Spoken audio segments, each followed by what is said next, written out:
Serie B-Win. Tutti i colori della passione. L'ultima giornata della Serie B-Win mette di fronte al Mecchia il già retrocesso Portogruaro di Agostinelli e un Crotone salvo e appagato al termine di una stagione comunque positiva per i calabresi. Il tecnico di casa si affida al tandem offensivo Altinier-Gerardi con Memusciai e Scozzarella alle loro spalle. Menichini risponde con Cutolo pronto ad innescare la coppia Djuric-Khalil. Le emozioni arrivano già in avvio e sono i padroni di casa ad entrare in campo con maggior determinazione. Dopo 300 secondi il primo vero pericolo lo crea Gerardi che non inquadra lo specchio della porta.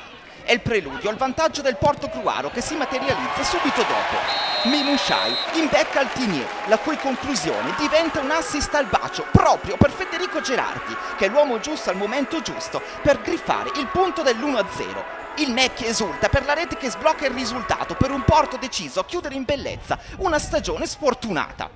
La reazione calabrese è affidata a Cutolo che si gira in bello stile ma non trova la porta. Il Crotone preme sull'acceleratore nel tentativo di pervenire subito al pareggio. Missione compiuta grazie a Matute che supera Bavena ristabilendo l'equilibrio. 1-1 e tutto da rifare per il volenteroso 11 di Agostinelli. Bellissima la girata dell'attaccante ospite che centra in pieno la porta e supera l'estremo difensore di casa. Il finale di prima frazione è tutto di marca calabrese. L'estremo difensore di casa è impegnato in ben 3 occasioni dagli avanti ospiti. Il primo a provarci è Anine, ma il portiere di casa si dimostra attento.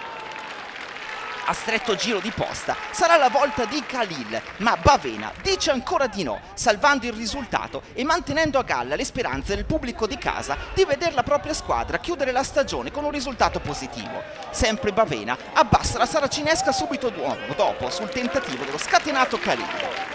Il primo tempo va così in archivio con un pareggio sostanzialmente giusto.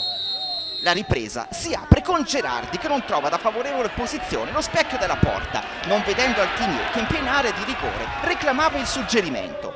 La risposta del Crotone è affidata a Djuric, il suo colpo di testa è disinnescato dal sempre attento Bavena.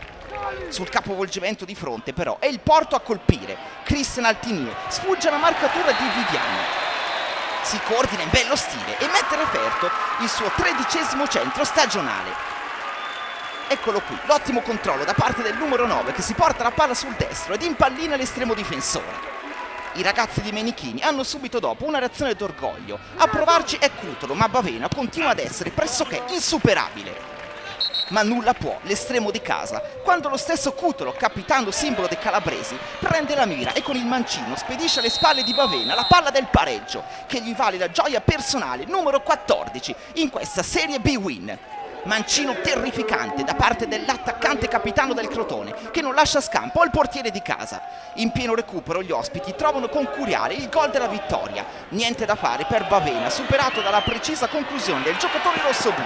È l'ultima emozione del match. Il Crotone ottiene in extremis 3 punti che servono ad addolcire la sua già più che positiva stagione. Per il Portogruaro un amaro ritorno in prima divisione, nonostante un buon campionato condizionato anche dalla sfortuna.